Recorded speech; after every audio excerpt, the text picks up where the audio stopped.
एक महत्त्वाची बातमी, पंजाबमधील 5 जिल्ह्यांमध्ये अजूनही रेड अलर्ट जारी करण्यात आलेला आहे। पठाणकोट, अमृतसर, गुरुदासपूर, फिरोजपूर आणि फाजिल्कामध्ये रेड अलर्ट आहे। तर रात्री 8 वाजेनंतर लाईट्स बंद ठेवण्याच्या प्रशासनाच्या सूचना आहेत। त्या ठिकाणी अजून सुद्धा काही अनुचित घडू शकतं, त्यामुळे 5 जिल्ह्यांमध्ये रेड अलर्ट जारी करण्यात आलेला आहे। अधिकची माहिती जाणून घेऊयात आमचे प्रतिनिधी प्रदीप कापसे यांच्याकडून। प्रदीप, काय सांगाल, पंजाबच्या 5 जिल्ह्यांमध्ये अजून सुद्धा रेड अलर्ट जारी करण्यात आलेला आहे, काय अधिकची माहिती?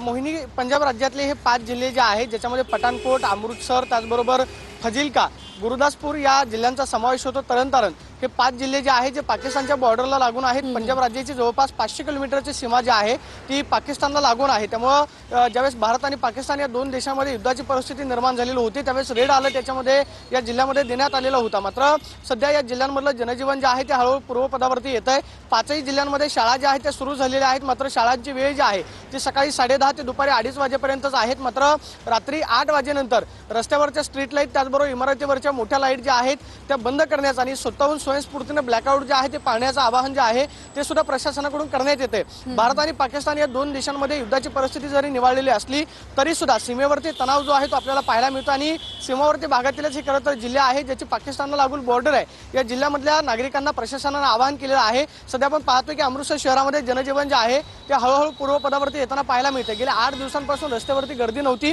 मात्र गेल्या 2 दिवसांपासून नागरिक जे आहेत ते आता मोठ्या प्रमाणावरती घराबाहेर पडतात, कारण शाळा सुरू झालेल्या आहेत। अमृतसरमधलं विमानतळ जे आहे ते सुद्धा सुरू झालेलं आहे। नागरिकांमध्ये जरी भीती असली तरी सुद्धा आता गेल्या 2 दिवसांपासून ज्या कुरापती थांबलेल्या आहेत त्यामुळे नागरिकांमध्ये एक प्रकारचा विश्वास आलेला आहे आणि आपण पाहतोय की सध्या अमृतसरमधले नागरिक जे आहेत। धन्यवाद प्रदीप, दिलेल्या सविस्तर माहितीसाठी। दरम्यान अजून सुद्धा त्या ठिकाणी काळजी घेण्याची गरज असल्याचं